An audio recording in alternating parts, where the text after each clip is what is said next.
Good evening, everyone, and welcome to part 5, the final part of this week's Finance SEQFC Preview Show with thanks to Vilic Law. I'm Darren Lutton, and I've got 3 guests with me this evening. We've got Phil Dillon, who is the media manager at the Sunny Coast Wanderers. Good evening, Phil. Good evening, Darren. How are you, mate? Very well, thank you.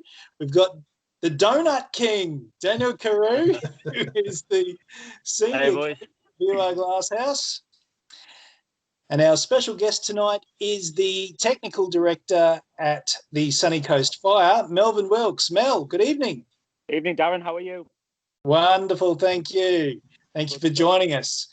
Now, we've got to clear the air first. Last week, we discussed on this show that Mr. Carew had a meeting with Mr. Wilkes for a certain coaching position. Mel, we discussed last week that you'd raise your left hand for yes, right hand for no. Has he got the job?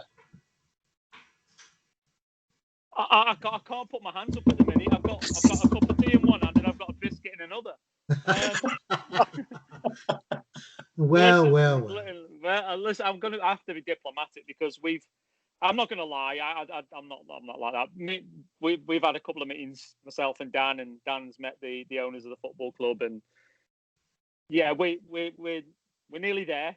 So there's conversations that have been had. We're 99.9% there. So there's going to be an announcement, possibly. Where are we tomorrow? Friday, possibly Saturday. So maybe tomorrow afternoon.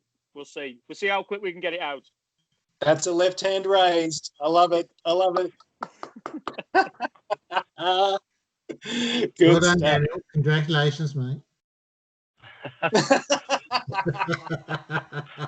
Nice, Phil. Nice. I'm just jumping the gun, aren't I?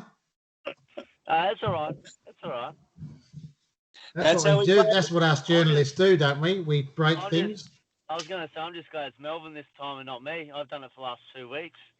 The diplomatic answers. Very good. All right. Let's get to the NPL and the Sunny Coast Wanderers. Phil, you had a massive game on the weekend against Redlands and he came up trumps, a good 4-1 victory. Tell us all about it. Yeah, went down there on Tuesday night. Went down pretty early. I think it was 7 minutes gone. They went down 1-0, but responded pretty quickly. They got a goal back within a minute. So Tyson Holmes got off the mark. A really good move, good finish. And I think once they got back to 1-1 and went ahead, there was really only one team that was going to win it. Daniel Cutler scored 2 goals. Tyson's added the 4th late on in the second half, and probably could have added a couple more. If truth be known, I watched on QPL TV. Couldn't get down to Brisbane myself, but it was a pretty good performance considering they only played Cabalabar on the weekend and had a decent 2-0 win over them as well. So 2 wins in a week. Arnie would have been pleased with that, and he was pleased with that. But another tough game on Sunday against Brisbane City. So it doesn't get any easier, and you can't take your foot off the gas for 1 minute in the NPL. I'm going to say it now, Phil. Start planning for next season. You're safe. You're on eighth position, 20 points on the board. There's 5 teams beneath the Wanderers. Too much has to go wrong for the Wanderers to be relegated. Yeah, it's okay for you, the outside, to say that. But within the club, they've got to. I think it's got to be circumspect, and Arnie says take each game as it comes. The old cliche, and so as long as they do what they have to do, then hopefully that'll be the case. But you can't take anything for granted in the NPL, because as you can see by that congestion down the bottom, it's like you only need a couple of wins and you're up to like where the Wanderers are now, up to 8th. Then like 5 weeks ago they were bottom of the the ladder. So it can easily happen if Redlands get on a roll as well. So they won't be taking any game lightly. They know it's going to be tough against Brisbane City. So it's definitely still need to keep pumping those legs and keep pumping for results. And so and it's never over till it's over. Until that fat lady starts singing, they're not taking anything for granted, I don't think. That's true. Look, you'd have to say one more win, and that would really ensure your survival. But the game against City on the weekend, I saw Brisbane City a couple of weeks ago, and they are a team that's absolutely ravaged with injuries. They've had a few injury replacements come in.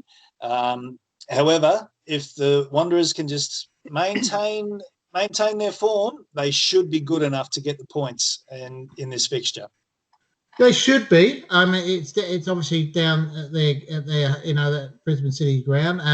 They're actually playing. I think they're playing tonight against East. So that probably goes in a Wanderers' favour as well, because they've only had 3 days rest, while Wanderers were played on Tuesday. So that could work in their favour. But as I say, it's not going to be easy. Matt Smith will have them fired up. He might even be back himself. I'm not sure whether he's back himself yet, but if he is, then obviously they're going to be a hard team to break down, because he's a top class defender. So for sure. Now, when in the NPL they're playing matches left, right, and centre, trying to catch up, but in the FQPL it's a completely different story, Mel. It's just one game every weekend, yeah. Yeah, well, for the seniors it is. I mean, obviously we've got a backlog of games for the under-20s, under-18s, which are now pretty much up to speed, and then we've played games tonight in the NPL with the juniors. So there's not really much, as Phil will tell you, and even DK with the local league, there's not really much time in between games, and in between all these games is preparation for next season as well. And obviously there's bigger things happening at our club for 2022, so we're preparing for that as well, Darren. So I actually think, Phil, you're going to be too much for Brisbane City. I think you're pretty much safe. And I've got to, as much as people think I've got this hang up with the Wanderers, which I haven't, I've got to give credit, because I think the Wanderers have done exceptionally well. And I thought, to be honest with you, before Tyson and Mitch and all them arrived, I actually thought Wanderers were doing quite well before the arrivals. And obviously since the arrivals, there's not much that are going to trouble the Wanderers team as we speak. So, fair play to the boys and fair play to the coaching staff, because they've done really, really well. So you got to give credit where it's due. I think Tyson obviously Tyson and Mitch have made a big difference to the side, but that's just all that's done is spread the confidence through the rest of the players. I think there's a lot of talent there anyway.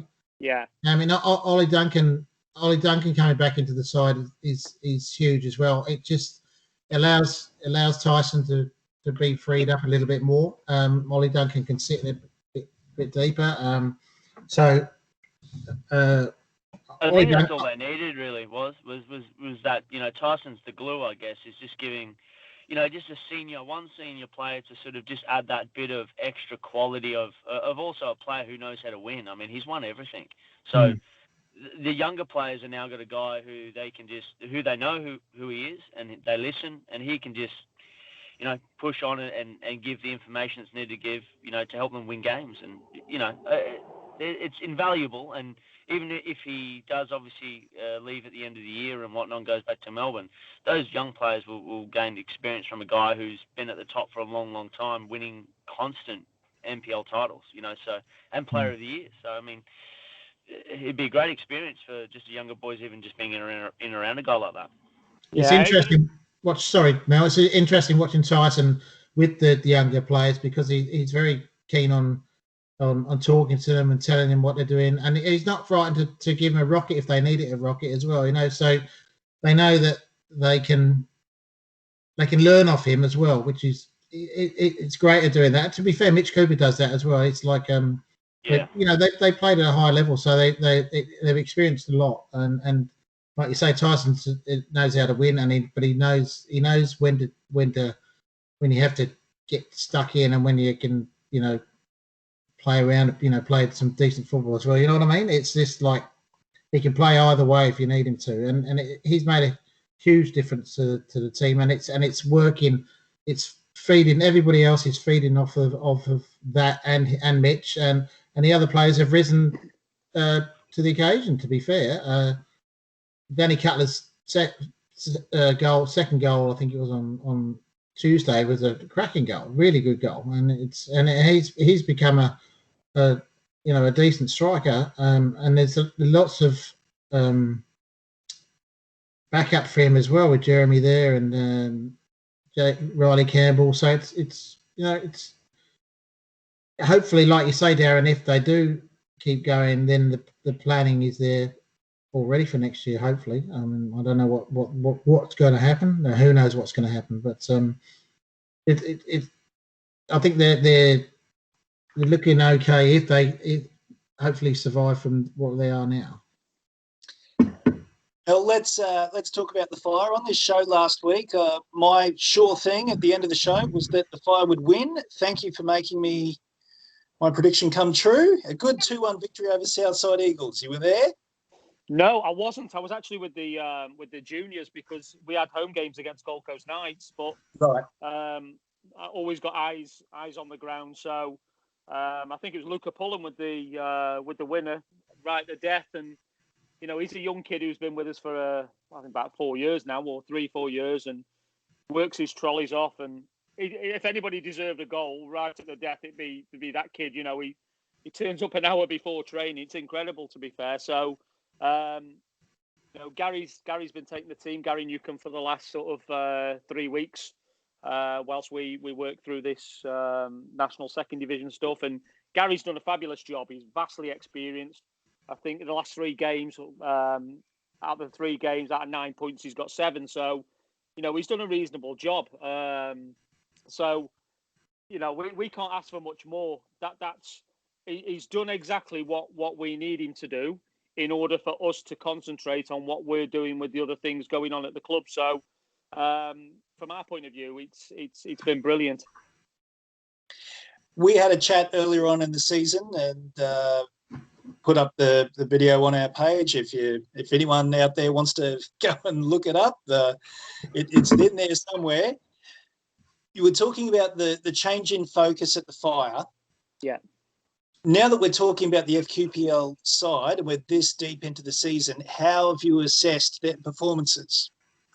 To be honest with you, with it being, again, a young side, as with all young sides, they're still susceptible to make mistakes, and we've dropped points, and we've come up against really good sides as well. So, you can't take anything away from oppositions that we've come up against that are just better than us.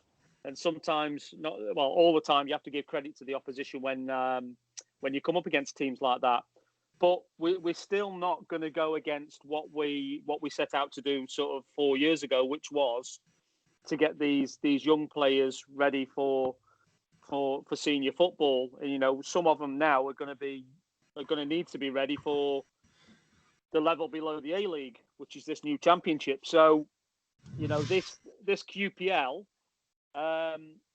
Listen, it's not a great league. It's not a bad league. But there's some strong teams, obviously, at the top that are far better than us at this moment in time. But as Phil would probably know, and certainly DK knows because he's seen the competitions, if you turn up on the day and you do all right, you can turn anybody over. It's one of them leagues, whereas the NPL is a lot different. You've got a lot of quality in that NPL. So, and if you're not right, the difference is in the FQPL, you can sort of get away with being sort of under par on your day. Whereas in the NPL, if you're not at the races, you'll find out very quickly. You'll get turned over, and that's where we were last year. But this year, we can get away with the younger lads a little bit more. So it's been great for us, Darren. It really has. Have you unearthed any gems that you're prepared to name check? No. Yes, we have, but no. Yeah, we've got a couple that we're preparing for. Not so much the FQPL. They'll probably get some time in that league next year. So with the new coach coming in, he'll be watching the current under-16s, and he might be spending a bit of time at training, watching some of the teams train, because that under-16s group that we've got at the minute is is a talented group, as is the 15s and the teams below it. So, but we've still got some young players in the top team. You know, Harrison Bowen is still only 19 years of age, and he's done 150 NPL, FQPL games. So, you know, he's done in excess of 130 NPL games, and he's 19 years of age. So we've got some good players, and we're certainly going to add some additional players this season that will make a difference. But them additional players have got to be ready for potentially 2022, which is when we're looking for the championship team. Now, this weekend, you're taking on one of those top teams in the competition, which is the Southwest Queensland Thunder. How do you assess your chances there? It's a difficult game. You know, they're up there battling away with Logan. So it'll be one of them two teams, 100%. You know, we got beat by them down at their place 3-2 in a tight game. If I'm being honest again, they probably edged it anyway. But they're coming to our backyard. So, you know, and Gary will have them organised. He's been working with them tonight, and we'll give them a game. We'll certainly give them a game. Can we beat them? Well, as I said, we can beat anybody if we put the right performance in and we catch teams off guard. But it's if we're not right, and I'll give you the example. We played Rochdale earlier on in the year. We drew 2 each, and then we went down at their place and they give us a bit of a good hiding. You know, it's almost because of the naivety of the young kids. If they're not prepared properly, or they think they're just going to turn up and, you know, well, we're all right. We drew with them 2-2 last time. It doesn't work like that, as we all well know. So we expect a good game against SWQ. Can we beat them? Yes, we can. Will we beat them? I don't know. That's why we're going to play the game. We'll find out. As always, complete honesty from Melvin Wilkes. All right. Let's have a look at the McDonald's Premier Men's competition and matches on the last weekend. Daniel, how did you go? 3-1 loss to Noosa, is that right? Yeah, it was 3-1. Again, from a neutral perspective, it would have been a great game to watch. Red card, 4 goals and lots of chances, and yeah, it was heated. Like I said, I think last week, even they just know how not to lose. I mean, they scored in the first, I think it was like the first couple of minutes. I mean, looking at it again, I don't know.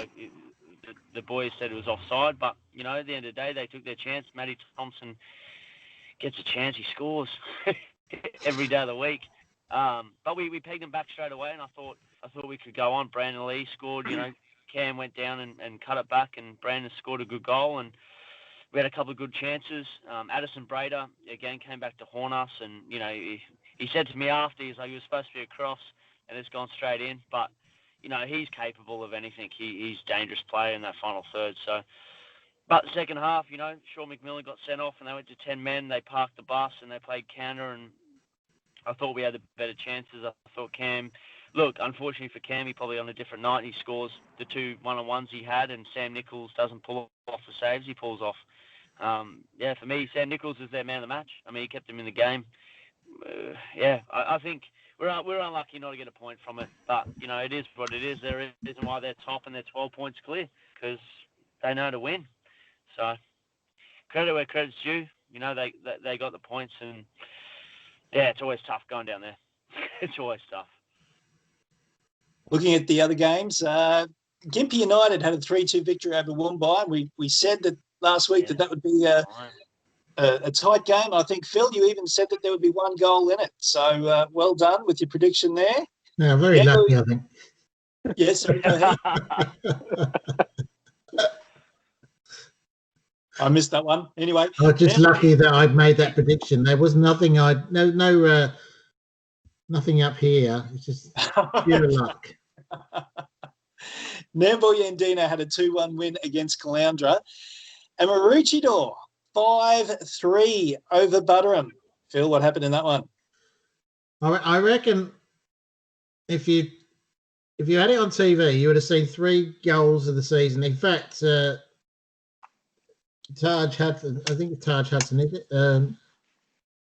He scored a goal I think he scored one at your place. He did, man. BK. He scored an absolute bomb against us. Well, this one apparently was even better than the one he struck it from 35 metres first time, rocketed it in the top corner.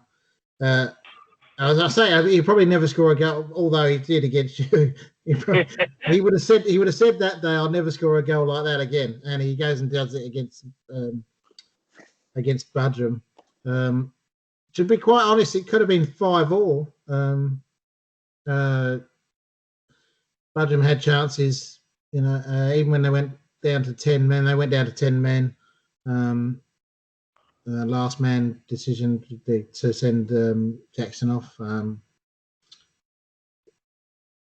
But James Playford scored a worldly free kick, and I think it was James Entin that scored for them. Might have been, I'm not sure, but there was another free kick as well. So three top class goals, and I think Maroochydore had probably 7 shots and scored 5 times. So they won't have I don't think they'll have a night like that again.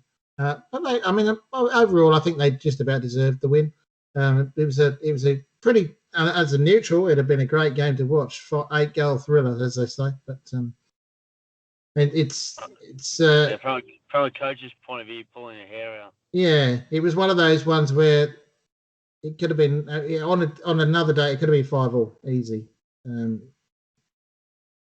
All right, let's take a look at this weekend's fixtures. And Noosa have the bye. Butterham against Woombai.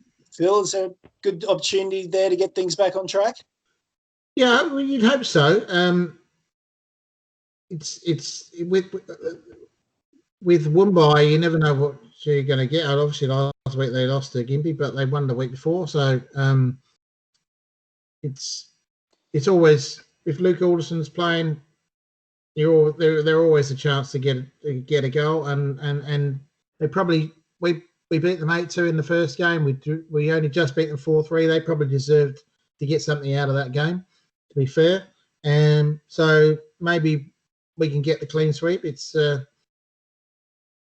I think the team will want to try and finish the season off on a good run and just keep going, just in case Noosa do slip up. I mean, you never know. You can't give up just because they're 12 points clear. I know it's unlikely, but you got to keep going. So I'm sure Damien Moore will have them fired up again on the weekend. And Woombai Budrum is always a game that's no hold barred. So it'll be good one to watch. Kawana are hosting Maroochydore. The game that I'm going to pick out as the most fascinating one this weekend is Caloundra against Gympie. Gympie have been running hot at the moment, Daniel. Yeah, they are. As I said to you before, Kai is a good coach. I think they're a tough team to beat. I think they get unfortunate sometimes. I think because of obviously being Gympie, I think a lot of people sort of underestimate them, and they play some good football. They're some good players.